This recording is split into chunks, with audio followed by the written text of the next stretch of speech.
الحمد لله الحمد لله حمدا كثيرا طيبا كما أمر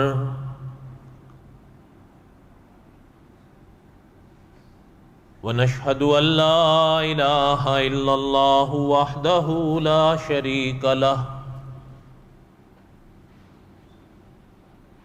ونشهد أن سيدنا وسندنا ومولانا محمدا عبده ورسوله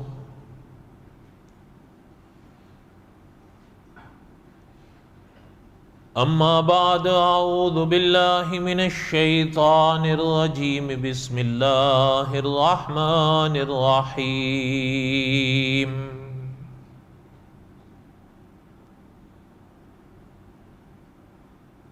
الف لام را تلك آیات الكتاب المبین انا انزلناه قرآنا عربيا لعلكم تعقلون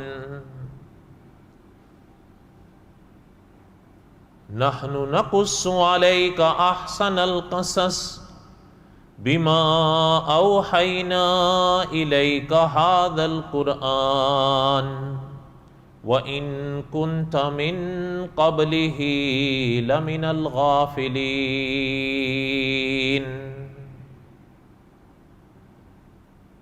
وقال الله تعالى في مقام آخر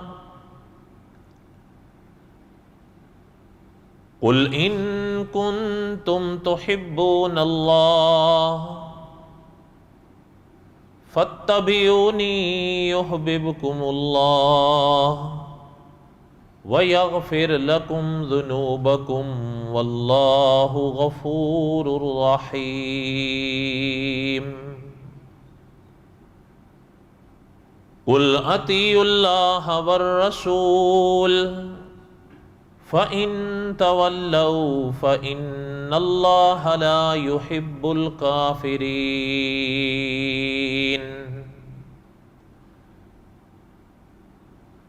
إن الله اصطفى آدم ونوحا وآل إبراهيم وآل عمران على العالمين ذرية بعضها من بعض والله سميع عليم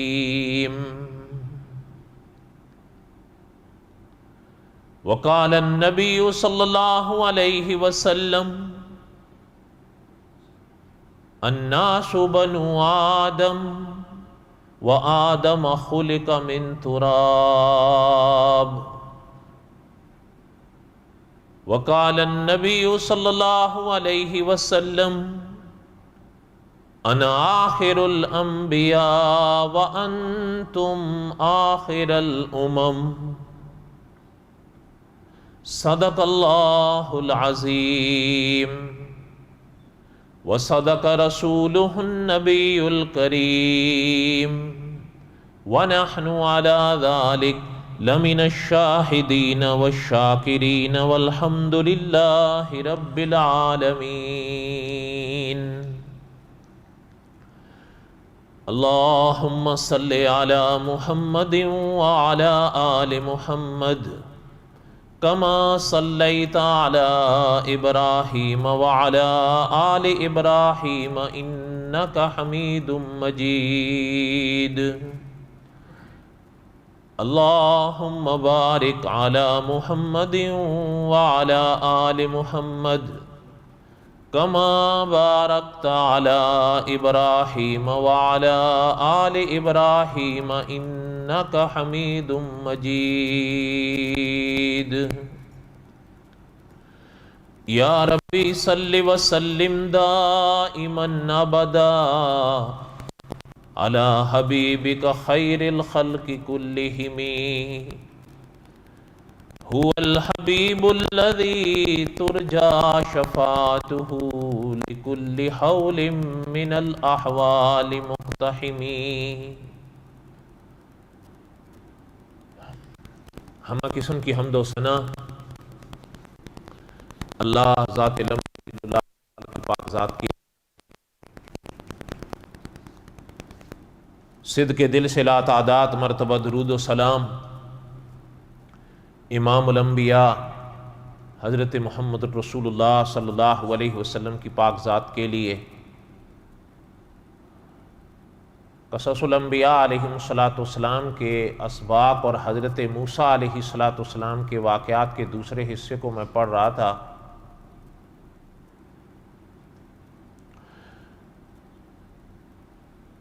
سلسلہ یا ترتیب وہی رکھا ہے جو مولانا عبد الرحمن صاحب مظاہری رحمۃ اللہ علیہ نے اپنی کتاب ہدایت کے چراغ میں رکھا ہے۔ اپنی بساط تک حضرت کی وہ کتاب جہاں تک ہم نے پڑھی، اس کے بعد جو حضرت نے عنوان قائم کیا آج کل وہ پڑھ رہا تھا میں، اور اس سلسلے کا پہلا حلقہ گزشتہ جمعہ پڑھا، جسے علماء کی زبان میں یا عنوان میں حضرت موسیٰ اور حضرت خضر علیہ السلام کی ملاقات سے تعبیر کیا جاتا ہے۔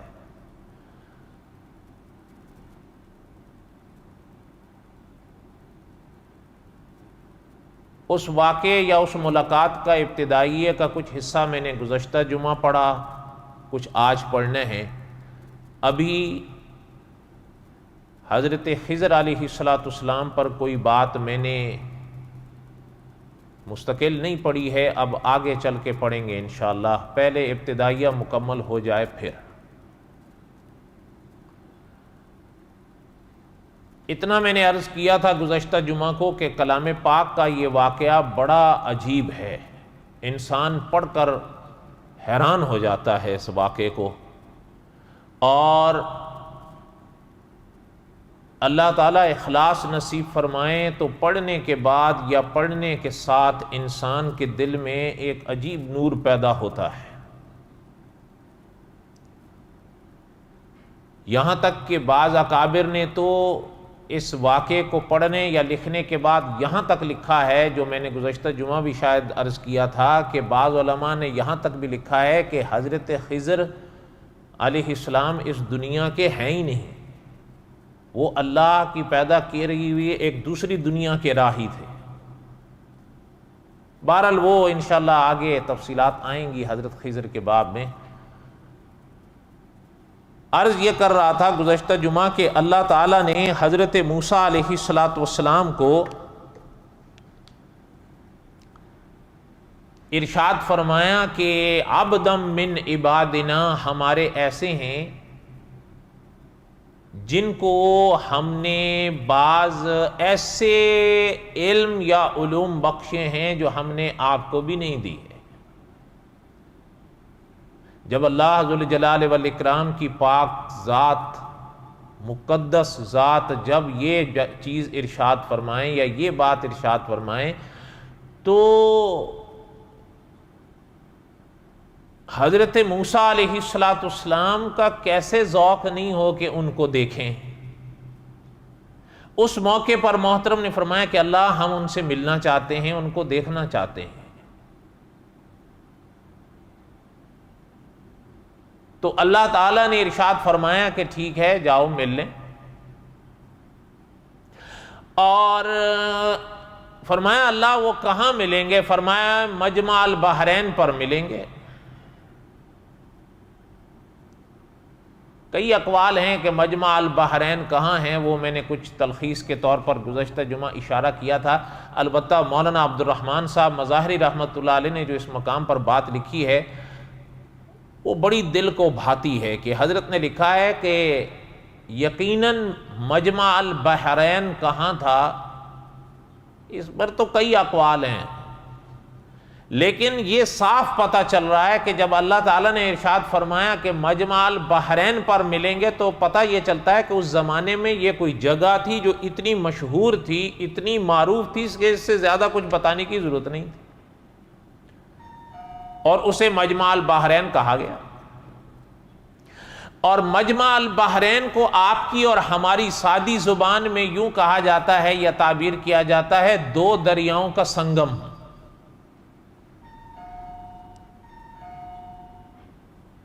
اب ایک تو یہ بات ارشاد فرمائی اور دوسری یہ نشانی بھی ساتھ میں دی کہ فرمایا ایک مچھلی لے لو، اس کو اپنے ساتھ رکھ لو، اور جہاں وہ مچھلی آپ سے گم ہو جائے بس یہ نشانی ہوگی کہ میرے وہ عبدم من عبادنا وہیں ہوں گے.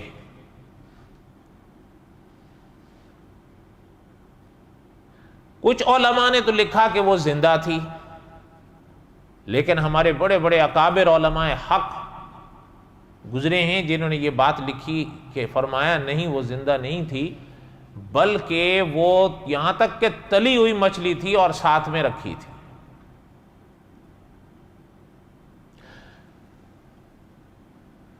اللہ کی شان نرالی ہے. میں نے پہلے عرض کیا نا، یہ واقعہ بڑا انسان کو حیران کرتا ہے کہ یہ بڑا انوکھا واقعہ ہے حضرت کی زندگی کا. اور یہ شاید میں نے گزشتہ جمعہ بھی عرض کیا تھا، نہ کیا ہو تو دوہرا دیتا ہوں کہ آپ صلی اللہ علیہ وسلم نے بھی جہاں حدیث پاک میں اس واقعے کو بیان فرمایا تو آخر میں یہ تک بھی ارشاد فرمایا حضور نے کہ اللہ رحم فرمائے ہمارے بھائی موسیٰ پر، اگر کچھ دیر اور رک جاتے تو ہمیں اور علوم پتہ چلتے.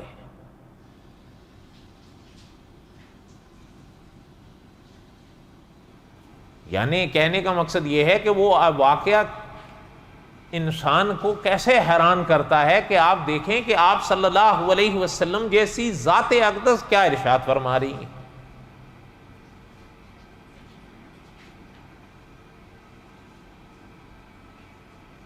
بعض علماء نے تو فرمایا کہ جیسے کہ وہ زندہ نہیں، دوسرے اکابر نے فرمایا نہیں، زندہ نہیں تھی، تلی ہوئی تھی.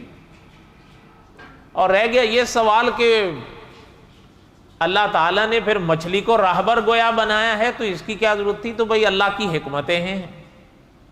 اکابر نے اگرچہ اس سوال کا جواب بھی لکھا ہے، لیکن بہرحال اللہ تعالیٰ کی حکمتوں اور اللہ تعالیٰ کے رازوں کا کون احاطہ کر سکتا ہے. لے کے چل دیے اور چلتے چلتے اپنا، بعض اکابر نے یہ بھی لکھا ہے کہ حضرت، میں نے عرض کیا تھا نا، حضرت یوشع کو ساتھ لیا تھا، تو حضرت یوشع سے یہ بھی فرما دیا کہ بھئی یہ مچھلی ہم ساتھ لے رہے ہیں، جہاں یہ گم ہو جائے تو بتا دینا کہ اللہ تعالیٰ کے وہ بندے وہیں ہمیں ملیں گے.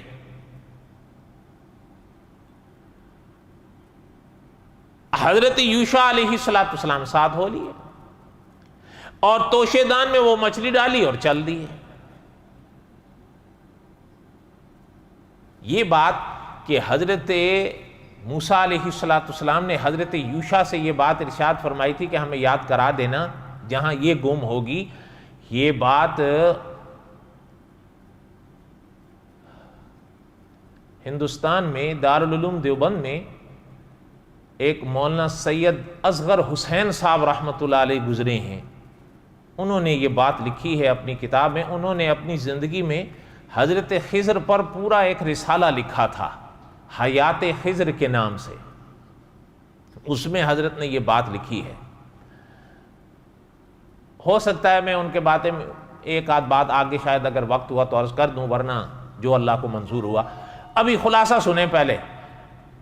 اچھا، جب وہ مچھلی لیے اور سنگ چل دیے حضرت یوشع حضرت موسیٰ کے،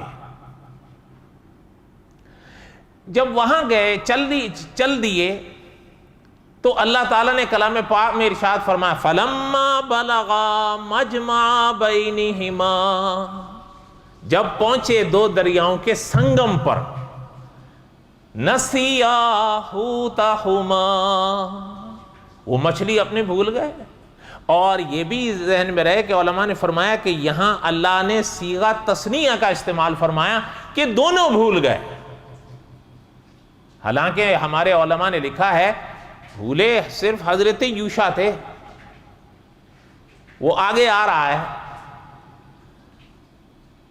فرمایا اللہ نے کہ فَلَمَّا بَلَغَا مَجْمَعَ بَيْنِهِمَا نَسِيَا حُوتَهُمَا فَاتَّخَذَ سَبِيلَهُ فِي الْبَحْرِ سَرَابًا۔ اچھا، علماء نے لکھا ہے ہوا یہ کہ دن رات چلتے چلتے ایک جگہ پہنچے اور رات ہو گئی۔ حضرت میاں اصغر حسین صاحب رحمۃ اللہ علیہ نے بھی یہ بات لکھی ہے، رات ہو گئی تو ایک چٹان پر لیٹ گئے، حضرت موسیٰ بھی اور حضرت یوشع بھی، اور بعض اکابر نے فرمایا کہ دونوں سو گئے، بعض نے فرمایا کہ حضرت یوشع جاگ رہے تھے، لیکن دوسرے علماء نے لکھا فرمایا بعد میں جاگے تھے، اگرچہ حضرت موسیٰ سے پہلے جاگے تھے۔ حضرت موسیٰ علیہ السلام سو رہے تھے لیکن حضرت یوشع کی آنکھ کھلی۔ اچھا، جب آنکھ کھلی تو دیکھتے کیا ہیں کہ پانی بہہ رہا ہے، پانی بہہ رہا ہے تو حضرت نے، مولانا اصغر حسین صاحب رحمۃ اللہ علیہ لکھتے ہیں کہ محترم نے وضو کا ارادہ کیا، وضو کیا، اور جب وضو کیا تو دیکھتے کیا ہیں کہ وہ جو مچھلی تھی وہ اس توشے دان سے یکدم اچھلی اور پانی میں، مجمع البحرین کا مقام تھا نا، جب پانی میں گئی تو اللہ نے کلام پاک میں فرمایا فَاتَّخَذَ سَبِيلَهُ فِي الْبَحْرِ سَرَابًا۔ مفتی شفیع صاحب رحمۃ اللہ علیہ نے لکھا ہے سرابا کا لفظ اللہ تعالیٰ نے ارشاد فرمایا، سرابا مفتی شفیع صاحب رحمۃ اللہ علیہ نے لکھا ہے سرنگ کو کہتے ہیں۔ فرمایا کہ جب وہ دیکھا تو حیران ہو گئے، پہلے تو حضرت موسیٰ علیہ السلام نے محترم سے یہ فرمایا یاد کرانا۔ اچھا، جب یہاں تشریف لائے یہ واقعہ ہوا، حضرت موسیٰ سو رہے تھے، یہ محترم پہلے اٹھے۔ اچھا، جب دیکھا کہ مچھلی تو گئی اور اس عالم سے گئی، اور یہ واقعی عجیب واقعہ تھا چونکہ وہ تو تلی ہوئی ساتھ رکھی تھی، پھر اس کا زندہ ہونا، پھر پانی میں اس طرح اترنا، اور پھر جہاں اترنا وہاں سرنگ بنا کے چلے جانا۔ لیکن اچھا، اب علماء نے لکھا ہے کہ نگاہ ڈالی تو چٹان پہ حضرت موسیٰ سو رہے تھے، تو غالباً مفتی تقی عثمانی صاحب دامت برکاتہم نے لکھا ہے کہ حضرت موسیٰ علیہ السلام کو حضرت یوشع نے دیکھا تو جگانا مناسب نہیں سمجھا، اسی وقت خیال یہ آیا محترم کو کہ جب اٹھ جائیں گے تو بتا دوں گا کہ یہاں چلی گئی مچھلی، لیکن اللہ کی شان دیکھیں، جب کچھ وقفے کے بعد حضرت موسیٰ اٹھے، حضرت یوشع بھول گئے، وہ مچھلی کا واقعی بھول گئے۔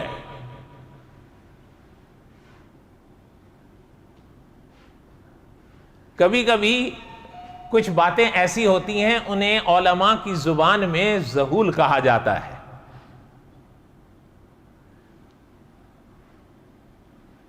اب جب اٹھے حضرت موسیٰ علیہ السلام تو بھول گئے حضرت یوشع بتانا۔ کبھی کبھی یہ خیال آتا ہے انسان کو کہ یہ کیسے ہو گیا، لیکن میں نے ابتدائیہ اگر یاد کر لیں تو پھر کوئی اشکال انشاءاللہ آپ کو پریشان نہیں کرے گا۔ میں نے عرض کیا نا کہ یہ واقعہ ہی بڑا عجیب ہے کلام پاک کا، جو اللہ تعالیٰ نے بیان فرمایا، ایک عجیب اللہ تعالیٰ کی قدرت کی نشانیاں میں سے نشانی ہے یہ واقعہ۔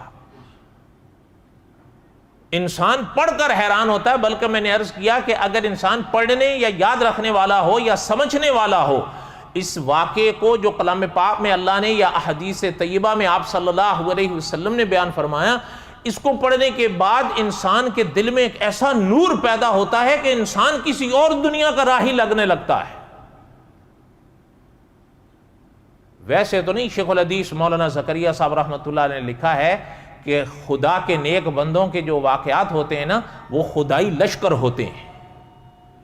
آخر اللہ تعالیٰ نے جو کلام پاک میں واقعے کو بیان فرمایا تو کوئی وجہ تو ہے نا۔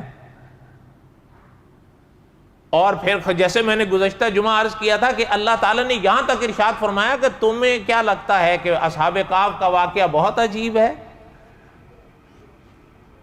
اصحاب کہف کے واقعے سے بھی بڑھ کر کچھ عجائب اس دنیا میں ہماری قدرت کے ظاہر ہوتے ہیں۔ اچھا، اب جب انسان کے ذہن میں آتا ہے کہ یہ واقعہ تو بڑا عجیب ہوا، مچھلی تلی ہوئی، اس کا زندہ ہونا، پانی میں سرنگ بنا کے گم ہو جانا، تو یہ حضرت یوشع بھول کیسے گئے؟ ایک تو کہ یہ واقعہ آپ سمجھیں کہ یہ اللہ تعالیٰ کی قدرتوں اور حکمتوں میں سے ایک عجیب واقعہ ہے یہ، اس لیے یہ ایسا ہوا تو کوئی تعجب کی بات نہیں۔ ایک دوسری بات، مولانا عبد الرحمن صاحب مظاہری رحمۃ اللہ علیہ نے قوسین میں لکھا ہے کہ حضرت یوشع حضرت موسیٰ کے سنگ سنگ رہتے تھے۔ بات کو سمجھنا، یہ کوئی پہلا انوکھا واقعہ ایسا نہیں تھا جو حضرت یوشع نے پہلی دفعہ دیکھا ہو۔ اس سے بڑے بڑے واقعات محترم حضرت موسیٰ کے پیچھے، حضرت موسیٰ کے ساتھ، حضرت موسیٰ کے ہاتھ پر دیکھتے آ رہے تھے۔ اس لیے اگر حضرت کے ذہن سے اس بات کا ظہور ہوا تو کوئی تعجب کی بات نہیں۔ انہوں نے حضرت یوشع علیہ السلام حضرت موسیٰ کے سنگ سنگ تھے، اور حضرت موسیٰ کے معجزات کو آنکھوں سے دیکھتے ہوئے چلے آ رہے تھے۔ اس لیے اگر مچھلی زندہ ہو کے غائب ہو گئی تو ان کے لیے کوئی اتنی بڑے تعجب کی بات نہیں تھی، اس سے بڑے بڑے معجزے وہ پیچھے دیکھ چکے تھے۔ اچھا، اب ہوا یہ کہ علماء نے لکھا حضرت موسیٰ علیہ السلام اٹھے اور اٹھتے یکدم چل دیے۔ بعض اکابر نے لکھا حضرت یوشع سے بھی یکدم آگے چلے، جلدی جلدی۔ اصل میں حضرت خضر سے ملنے کی محترم کو تمنا اور ذوق ہی اتنا تھا۔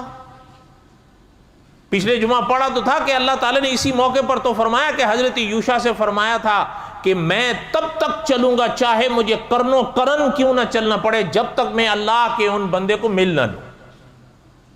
اچھا، حضرت یوشع، بعض علماء نے لکھا حضرت یوشع یعنی حضرت موسیٰ اتنے تیز چلے ہیں کہ حضرت یوشع کو بھی بھاگ بھاگ کے ان کو پیچھے پکڑنا پاس آنا پڑا۔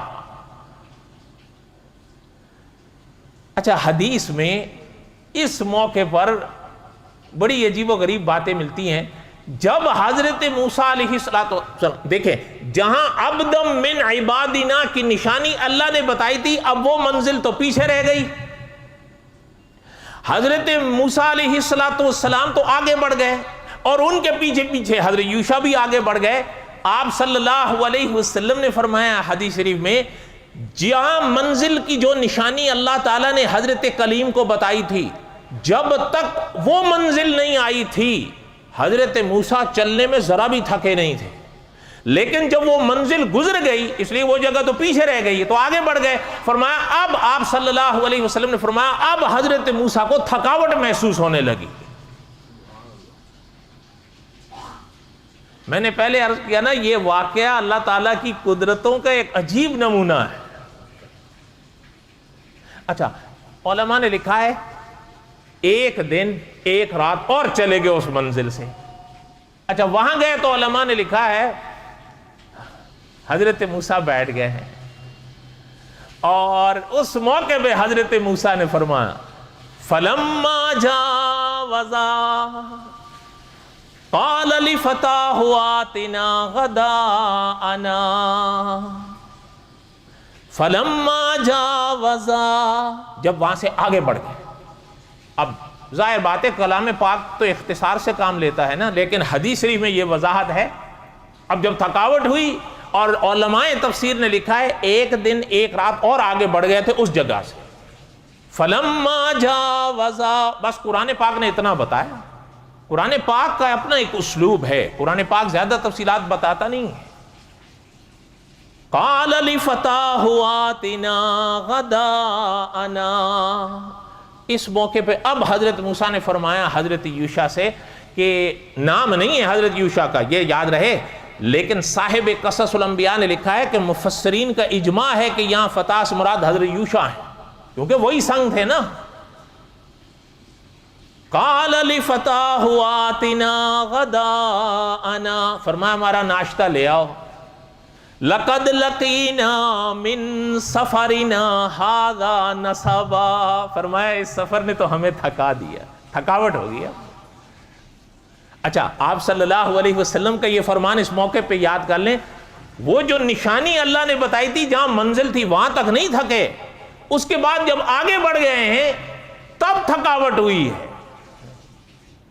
بعض اکابر نے جو آثار الاحسان کے علماء تھے نا، انہوں نے یہ بات لکھی ہے، فرمایا جو سفر حضرت موسیٰ اور حضرت یوشع کا گھر سے لے کر اس منزل تک تھا جہاں مچھلی گم ہوئی تھی، فرمایا یہ اللہ ذوالجلال والاکرام کی خاطر تھا نا، اور اللہ تعالیٰ ہی فرما رہے تھے کہ ٹھیک ہے جاؤ مل لو اور جا کے دیکھ لو، فرمایا اس لیے کوئی تھکاوٹ نہیں تھی. لیکن اس کے بعد وہ مچھلی تو گم ہو گئی، منزل تو وہاں تھی، آگے بڑھ گئے تو یہ وہ بات تو نہیں تھی، اس لیے تھکاوٹ ہو گئی.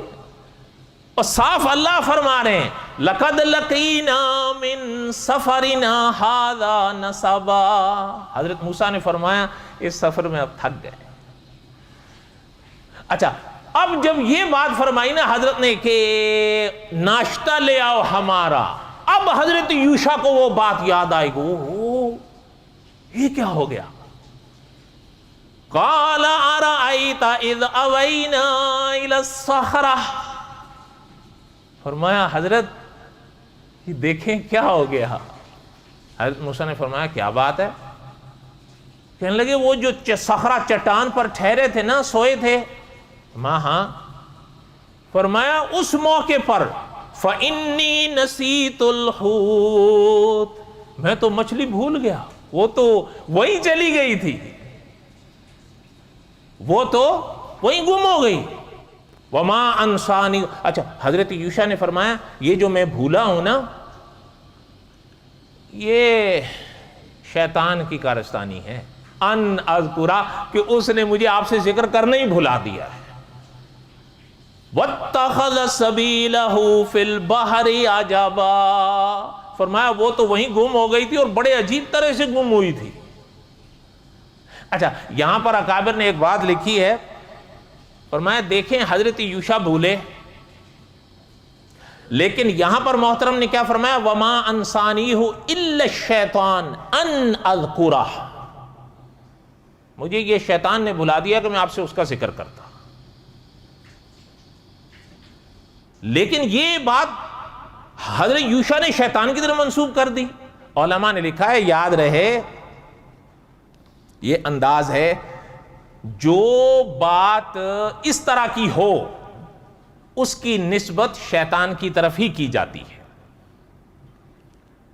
اس کی نسبت شیطان کی طرف. جیسے مولانا عبد الحمید سواتی رحمۃ اللہ نے لکھا ہے کہ انسان ہے، کبھی کبھی انسان کی نکسیر نماز کے دوران پھوٹ جاتی ہے، وہ چاہتا تو نہیں، مجبور ہوتا ہے نا، لیکن ظاہر بات ہے. اچھا، حدیث شریف میں اس عمل کی نسبت شیطان کی طرف کی گئی ہے، حالانکہ نکسیر کس کی پھوٹی ہے، اس آدمی کی پھوٹی ہے نا.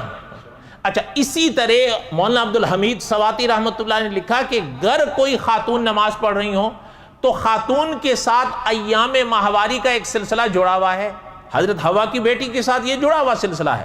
اگر نماز کے دوران اس کے ساتھ یہ واقعہ ہو جائے تو اس عمل کو بھی یا اس بات کو بھی شیطان کی طرف منسوب کیا گیا ہے، حالانکہ آپ کو پتہ ہے حضرت حوا کی بیٹی کے ساتھ تو یہ سلسلہ چلتا ہے. اس لیے صاحب قصص الانبیاء اور دوسرے علماء نے لکھا جب اس طرح کے باتیں ہو جائیں تو ان کی نسبت شیطان کی طرف ہی کی جاتی ہے. سن رہے ہیں آپ کے نہیں؟ اچھا، اور کبھی ایسا ہو جاتا ہے انسان بیمار ہو جاتا ہے تو اکابر نے لکھا ہے حالانکہ ہمارا عقیدہ ہے نا بیماری یا صحت، شفا جس کو کہتے ہیں، وہ کن کی طرف سے آتی ہے؟ ہاں، لیکن یہ یاد رہے صاحب قصص الانبیاء نے لکھا ہے حضرت ابراہیم علیہ السلام یہ سبق دے گئے ہیں کہ جب انسان بیمار ہو تو ادب کا تقاضا یہ ہے بیماری کی نسبت ادھر نہ کرے، حقیقت اپنی جگہ قائم رہے گی، وہ آتی تو وہیں سے ہے، لیکن یہ نہ کہے کہ اس ذات نے بیمار کر دیا۔ ہاں، بیماری کی نسبت اس ذات کی طرف نہ کرے، شفا کی نسبت اس ذات کی طرف کرے، یہ ادب ہے۔ یہ کیا ہے؟ حقیقتیں اپنی جگہ قائم رہتی ہیں، ان کو مت چھیڑو، لیکن یہ مت کہو یار اللہ میاں نے بیمار کر دیا، یہ مناسب۔ یہ صاحب قصص الانبیاء نے حضرت ابراہیم کے باب میں لکھا، ہم نے پڑھا بھی تھا، موقع کے لحاظ سے میں نے پھر دوہرا دیا۔ یہاں پر بھی دیکھیں کہ جو بات حضرت یوشع بھولے، حضرت موسیٰ نے چلتے وقت فرمایا تھا، جیسے میں نے شروع میں عرض کیا کہ حضرت مولانا اصغر حسین صاحب رحمۃ اللہ نے لکھا کہ حضرت نے فرمایا تھا کہ جب یہ مچھلی کہیں گم ہو جائے نا تو ہمیں بتا دینا، لیکن حضرت یوشع بھول گئے۔ اور جب یہاں پر حضرت موسیٰ نے فرمایا لَقَدْ لَقِينَا مِن سَفَرِنَا هَذَا نَصَبًا، ہم تو تھک گئے، اور فرمایا کہ ناشتہ لے آؤ، بھوک لگی ہے۔ تو حضرت یوشع کو تب یاد آیا کہ وہ مچھلی تو ادھر گئی، اور سفر حضرت نے لکھا ہے 1 دن اور 1 رات پورا اور آگے بڑھ چکے تھے منزل سے۔ لیکن اس موقع پر حضرت یوشع نے کیا فرمایا؟ وَمَا أَنسَانِيهُ إِلَّا الشَّيْطَانُ أَنْ أَذْكُرَهُ، شیطان نے ہمیں بلا دیا کہ ہم آپ سے ذکر کرتے۔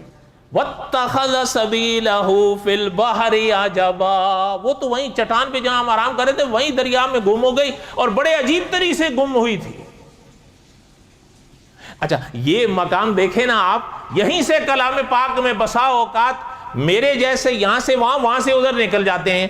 یہ دیکھیں اس مقام پر یہی لفظ آ رہا ہے وَاتَّخَذَ سَبِيلَهُ فِي الْبَحْرِ عَجَبًا، اور اس سے ایک آیت پہلے جب یہی لفظ آیا ہے فَاتَّخَذَ سَبِيلَهُ فِي الْبَحْرِ سَرَابًا، فرق کیا ہے؟ ادھر فے ہے، ادھر واو ہے، ادھر سرابا ہے، ادھر عجبا ہے، باقی سارے لفظ حرف وہی ہے۔ قرآن کا اسلوب ہے نا۔ آپ تو خیر اتنی باریکیوں میں کہاں جائیں گے۔ تو بہرحال یہاں پر آگے بڑھنے سے پہلے آپ تھوڑا سا خلاصہ بھی پڑھتے ہوئے چلیں۔ جیسے میں نے عرض کیا تھا، حضرت یوشع علیہ السلام نے فرمایا کہ حضرت وہ تو ادھر ہی چلی گئی۔ اس موقع پر مولانا اصغر حسین صاحب رحمۃ اللہ علیہ کی جو بات میں عرض کر رہا تھا، حضرت رحمۃ اللہ علیہ نے حضرت خضر کی حیات پر پورا ایک رسالہ لکھا ہے، اور جب انسان اس کو پڑھتا ہے تو انسان حیران بھی ہوتا ہے اور اللہ تعالیٰ کی قدرتوں کے نظاروں میں کھو جاتا ہے، اور پھر انسان سوچتا ہے کہ جو ان راہوں پہ چل رہے تھے ان کا کیا عالم ہوگا۔ حضرت یوشع علیہ السلام کو حضرت موسیٰ نے، جیسے میں نے ابتدا میں عرض کیا کہ حضرت نے لکھا ہے کہ حضرت موسیٰ نے فرما بھی دیا تھا کہ جب یہ گم ہو جائے تو بتا دینا۔ اچھا، اس موقع پر یہ بات بھی حضرت نے لکھی ہے، وہ کلام پاک میں تو نہیں ہے۔ میں نے ابھی عرض کیا نا کہ کلام پاک کا تو ایک اپنا اسلوب ہے، قرآن پاک زیادہ تفصیلات نہیں بتاتا، البتہ کچھ تفصیلات احادیث طیبہ میں مل جاتی ہیں اور کچھ تفصیلات تفاسیر کی کتابوں میں مل جاتی ہیں جن کو اکابر نے لکھا ہوتا ہے۔ پھر ان کو جیسے اللہ تعالیٰ اپنا حفاظت میں رکھیں، بسا اوقات انسان کے ذہن میں ایک بات آتی ہے، اور آج کل تو عام طور پر آ جاتی ہے کہ جی جب کلام پاک میں نہیں ہے، احادیث طیبہ میں نہیں ہے تو ہم کیوں مانیں؟ ایسا نہیں ہے۔ اگر ایک بات کلام پاک میں نہ ہو یا احادیث طیبہ میں نہ ہو تو دوسری اگر کسی حوالے سے آ رہی ہے تو اس کو پرکھنے کے علماء اکابر نے اصول لکھے ہیں، انہی اصول کے تحت اس بات کا نکھار سامنے آ جاتا ہے کہ بات صحیح ہے یا یہ بات مولانا اصغر حسین صاحب رحمۃ اللہ علیہ نے لکھی ہے کہ جب حضرت یوشع اٹھے، میں نے عرض کیا کلام پاک میں یہ تفصیلات نہیں ہیں، لیکن حضرت نے لکھا ہے جب اٹھے تو دیکھا کہ حضرت موسیٰ سو رہے ہیں۔ سننا اللہ والوں کی بات، فرمایا اٹھے اور وضو کرنے لگے۔ کون؟ حضرت یوشع علیہ السلام وضو کرنے لگے، اور مولانا اصغر حسین صاحب رحمۃ اللہ نے لکھا ہے کہ جو حضرت نے وضو کیا نا تو وضو کے پانی کے چھینٹے اس مردہ مچھلی پر پڑے تو اس میں حیات آ گئی. یہ حضرت نے لکھا ہے. اب یہ اگلا سوال پیدا ہوتا ہے کہ آیا وہ جو حیات ان پانی کے قطروں سے آئی؟ اس میں تو کوئی شک نہیں کہ حیات بخشنے والی کون ذات ہے؟ ظاہری سبب حضرت نے لکھا ہے کہ ان پانی کو قطروں کو اللہ نے بنایا ہے. دیکھیں آپ کو اور ہمیں کس نے پیدا کیا ہے؟ اللہ نے پیدا کیا ہے نا. لیکن ظاہر بات ہے آپ اور ہم ایسے ہی آ گئے اوپر سے نیچے نہیں. اللہ تعالیٰ نے ماں اور باپ سے ہمیں جنم دیا ہے. اسے علماء کی زبان میں ظاہری کسب کہتے ہیں یا ظاہری عمل کہتے ہیں. جب تک اگر اللہ کو منظور نہ ہو تو کچھ بھی بولیں تو صحیح. اس لیے حضرت نے لکھا ہے کہ ان پانی کے قطروں سے ظاہری سبب اللہ نے بنایا. وہ پانی کے قطرے پڑے حضرت محترم کے وضو کے، وہ اٹھ گئے اور اٹھ کے چھلانگ لگا کے سیدھی پانی میں. فَاتَّخَذَ سَبِيلَهُ فِي الْبَحْرِ، سیدھا پانی میں گئی، سرابا سرنگ بنا کے گم ہو گئی.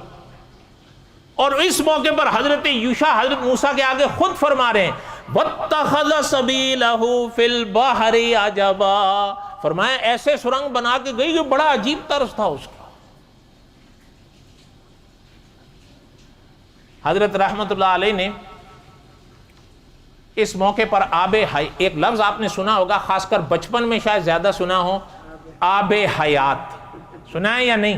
اس کی بحث لکھی ہے لیکن میں وہ نہیں بتاتا یا نہیں سناتا، اس لیے وہ بہت باریک ہے. اگر وہ بتاؤں گا بھی تو یا تو آپ میں سے کئی حضرات کو سمجھ میں نہیں آئے گی اور پھر کچھ حضرات پریشان ہو جائیں گے، اس لیے میں اس کو چھوڑتا ہوں. البتہ اتنی بات کہتا ہوں آخری کہ دعا ہے کہ اللہ تعالیٰ ان کی مغفرت فرمائے. اتنی یعنی وہ ایک مختصر سا رسالہ ہے حیات خضر، لیکن اتنا نور ہے اس میں. اور کبھی کبھی انسان حیران ہوتا ہے نور کیسے نہ ہو. جن کے واقعات لکھ رہے ہیں وہ خود نورانی ہیں، اور جو لکھ رہے ہیں وہ خود ایک عجیب نور لیے بیٹھے ہیں. آپ تو نہیں جانتے ہوں گے، مجھے نہیں پتا آپ نے نام کبھی سنا کہ نہیں سنا، حضرت اصغر حسین صاحب رحمۃ اللہ علیہ یہ دارالعلوم دیوبند میں ہوتے تھے. آپ کے ملک میں مفتی تقی عثمانی صاحب کا نام تو سنا ہے نا؟ بولیں تو صحیح، یا نہیں سنا ہے؟ سنا ہے نا؟ ان کے والد صاحب ہوتے تھے مفتی تقی عثمانی صاحب کے مفتی اعظم جن کو کہا جاتا تھا. مفتی اعظم بھی صرف نہیں، مفتی اعظم ہند و پاک محمد شفیع صاحب رحمۃ اللہ علیہ. یہ مفتی تقی عثمانی صاحب کے استاد بھی تھے، مفتی تقی عثمانی صاحب کے والد بھی تھے، اور مفتی اعظم ہند و پاک بھی تھے. ہند اور پاک دونوں ملکوں کے بڑے مفتی تھے. یہاں تک بات سمجھ آئی ہے؟ اب مولانا اصغر حسین صاحب رحمۃ اللہ علیہ یہ مفتی تقی عثمانی صاحب کے والد کے استاد تھے. اب سمجھ آئی بات؟ اور یہ بھی ذہن میں رہے ہو، مجھے نہیں پتا آپ نے سنا ہے یا نہیں سنا، اپنا فرشتہ صورت فرشتہ سیرت قاری طیب صاحب رحمۃ اللہ علیہ، وہ محتمم دارالعلوم دیوبند، حضرت فرماتے تھے حضرت کا جو خاندان ہوتا تھا، یہ بہت پرانی بات ہے، حضرت کو تو فوت ہوئے زمانے. حضرت فرماتے تھے کہ حضرت کا جو خاندان تھا وہ اویسیہ خاندان کہلاتا تھا. اور حضرت نے لکھا ہے اویسیہ خاندان میں اللہ کی شان ہے کہ ہر اپنے مرحلے پر ایک مادر زاد ولی ماں کے دامن سے جنم لیتا تھا. یہ قاری طیب صاحب رحمۃ اللہ علیہ نے لکھا. یہ جو ہوتے تھے حضرت نے لکھا ان کے خاندان میں وقفے سے جب اللہ کو منظور ہوتا تھا اویسیہ خاندان کہلاتا ہی اس لیے تھا کہ ان کے ہاں مادر زاد ولی پیدا ہوتے تھے. اچھا، اور ایک ان کی مثال قاری طیب صاحب رحمۃ اللہ علیہ نے دی. حضرت نے فرمایا مولانا حضرت سید حسین صاحب رحمۃ اللہ علیہ فرمایا یہ اس خاندان میں ایک ایسے ولی گزرے ہیں، توجہ دینا، فرمایا یہ اس خاندان میں ایک ایسے ولی گزرے ہیں کہ مولانا قاسم العلوم والخیرات حضرت قاسم نانوتوی رحمت اللہ علیہ یہ بات فرماتے تھے کہ حضرت سید حسین رحمت اللہ علیہ کے بارے میں ہم کہتے ہیں کہ یہ اللہ کے وہ اور ایسے بندے ہیں جن کے آج تک دل اور دماغ میں تک گناہ کا تصور نہیں آیا کہ گناہ ہوتا کیا ہے.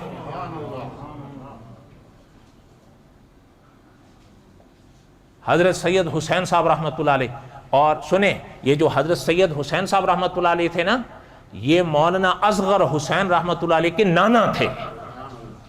کیا تھے؟ اس لیے تو ویسیہ کہلاتے تھے. اچھا، ان کی